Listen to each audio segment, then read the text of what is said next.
why he didn't text me before, because right now he needs to handle with this fight.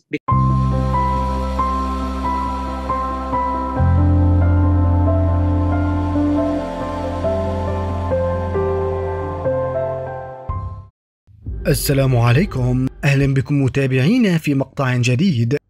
في هذا المقطع سنعرض لكم ما فعله الذئب الشيشاني المدمر حمزة تشيمايف مع زوجة خصمه البرازيلي القادم باولو كوستا، وكيف قام بمغازلتها لاستفزاز كوستا.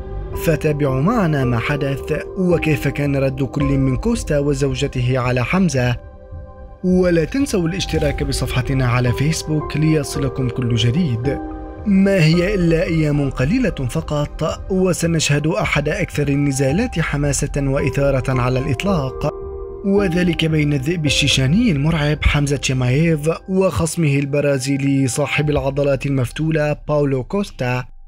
ولا يخفى على أحد أن الكره والحقد بين هذين المقاتلين قد بلغ عنان السماء، ففي كل فرصة يقوم كل منهما بالسخرية من الآخر وإهانته بكل الطرق الممكنة عبر المقابلات والتهديدات والمنشورات الساخرة.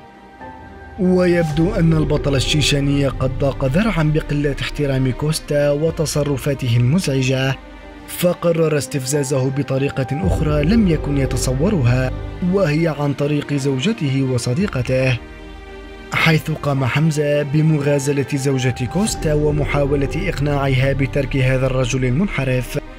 فأرسل لها رسالة تحوي صورة كوستا بعد هزيمته أمام أديسانيا، وفيها يمثل أديسانيا أنه يقوم بمضاجعة كوستا وركوبه، وكتب لها قائلا: كيف تقبلين بالبقاء مع هذا الرجل القمامة؟ إنه ينجذب للرجال الأفارقة وليس للنساء. وقد قام كوستا بنشر رسالة حمزة تلك وكتب ساخرا: أريد أن أخبر السلطات عن هذه المضايقة والمغازلة التي فعلها حمزة مع زوجتي والتي ستصبح أما لأطفالي. لقد شعرت بالتهديد عندما قام هذا الشاب الوسيم بمراسلة زوجتي. ثم أضاف ساخرا: أرجوك يا زوجتي لا تستسلمي وتنخدعي بهذا الوجه الجميل. وأما صديقة كوستا فقد ردت بنفسها على رسالة حمزة بمنشور وضعته على صفحتها، وقالت فيه: هذا الرجل خائف جدا ولذلك يحاول التأثير على كوستا من خلال امرأة. أظن أنه يجهل أنني في هذه اللعبة منذ مدة طويلة جدا، وهذا النوع من التصرفات يظهر ضعفه فقط. لا تخف يا تشين تشين. وظهرت أيضا في مقابلة تتهم فيها حمزة بالخوف من كوستا وتقول أن ذلك هو سبب رسالته لها. Maybe he should text me before the fight, so maybe that fight cannot happen before, so because I fight for the fight, so like a manager. So why he didn't text me before? Because right now he needs to handle with this fight. وكالعادة فقد أتى باولو كوستا بقصة وحجة جديدة قبل نزاله مع حمزة، فنشر صورا تظهر حروقا في منطقة الكوع، وقال أنه تعرض لعملية في تلك المنطقة قبل 5 أسابيع من النزال. وليس من المستبعد أن باولو قد اخترق ذلك الأمر برمته ليؤثر على عقلية حمزة، فقد يكون هدفه أن يجعل حمزة يتهاون في التدريب أو ليستدرجه ليحاول توجيه ضرباته لجهة يده المصابة، بينما يقوم بتجهيز رد عليه بضربة خاطفة بيده الأخرى. فمن المعروف أن باولو خبيث ومخادع في القفص، وقد ظهر في مقابلة مع المذيع المنافق إيريل حلواني قال فيها أنه لن ينسحب من النزال ولن يعطي حمزة الفرصة للهروب منه. I'm chasing this guy and I know you want one excuse to get out of this fight. He doesn't want that fight. I want this fight so bad and I will not let him go easily. وأضاف كوستا أن باستطاعته هزيمة حمزة 99 مرة من أصل 100 مرة، فما حمزة إلا مصارع غريب الشكل، وسيقوم بصد مصارعته وثم سيقوم بإسقاطه بالضربة القاضية. In 100 times I can beat him like 99%. I have all the tools to beat this motherfucker, you know? He's like a pro wrestler. He has nothing to me. He will do nothing against me. I will defense his first takedown, and I'm gonna knock him out. So I want this fight so bad. That's why I'm still in this fight. I did a surgery.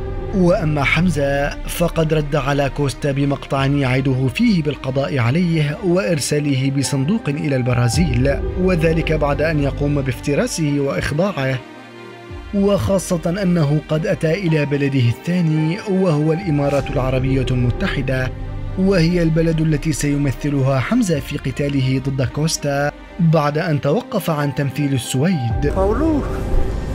Pavlovich, you dead, man.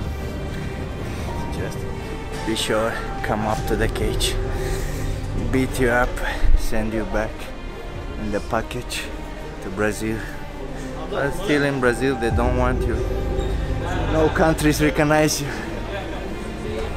Now you're coming to my country. Muslims, brothers, they're coming for you. Allahu Akbar. وقد انتشرت عدة مقاطع للمقاتل البرازيلي تظهر تدريباته المكثفة على المصارعة، وخاصة على إيقاف محاولات إسقاطه أرضاً، وهي المهارة التي يتميز بها حمزة. فإن تمكن حمزة من إسقاط كوستا فسيقوم بإخضاعه، وهو ما لم يقم أحد بفعله من قبل. ولا يخفى على أحد أن كوستا قد يكون أصعب نزال يخوضه حمزة، وذلك بسبب قدراته الكبيرة على إيقاف محاولة الإخضاع وعلى إيقاف محاولة إسقاطه أرضاً، بالإضافة إلى بنيته الجسمانية المليئة بالعضلات والقوية جداً. وهي المرة الأولى التي يواجه فيها الذئب الشيشاني مقاتلاً بتلك المواصفات. ومع ذلك فإن الكثيرون يتوقعون هزيمة كوستا في الجولة الأولى، وأن يقوم حمزة بالانقضاض عليه كما فعل مع كيفن هولاند وإخضاعه خلال دقائق فقط. ومن الجدير بالذكر أن حمزة لديه سجل رائع ب12 انتصارا دون أي هزيمة، 11 منها كان في أول جولتين فقط بالإجهاز على خصومه. وأما كوستا فلديه سجل قوي أيضا ب14 انتصارا مقابل هزيمتين فقط، والفائز في هذا النزال سيقوم لاحقا بالمقاتلة على اللقب ضد شون ستريكلاند. وأما توقيت النزال فسيكون في 21 من شهر أكتوبر الحالي. فهل تتوقعون أن يحافظ حمزة على سجله نظيفا من الخسائر، أم أن كوستا سيكون أول من يتمكن من الذئب الشيشاني؟ نرجو أن تكونوا قد استمتعتم بما قدمناه لكم في هذا المقطع، ودمتم بأمان الله.